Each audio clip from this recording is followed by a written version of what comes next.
केंद्र शासनाकडून शेतकऱ्यांना पीएम किसान सन्मान योजनेअंतर्गत वार्षिक 6,000 रुपयांचं अनुदान दिलं जातं। मात्र अमरावती जिल्ह्यात 7,845 शेतकऱ्यांचं अनुदान KYC मध्ये अडकलं आहे।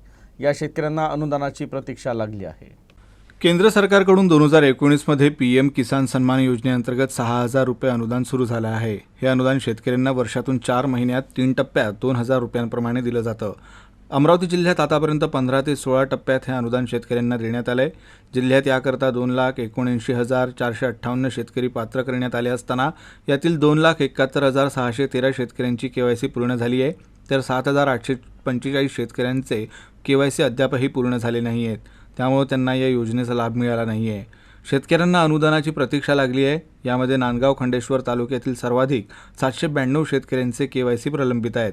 त्यापाठोपाठ भातकुली तालुक्यातील 868, दर्यापूर 840, अंजनगाव सुर्जी 837, चिखलदरा 718, धामणगाव रेल्वे 706, अचलपूर 369, अमरावती 299, चांदूर रेल्वे 346, चांदूर बाजार 495, धारणी 168, मोर्शी 430, तिवसा 359 आणि वरुड तालुक्यातील 438 शेतकऱ्यांचे KYC प्रलंबित आहेत।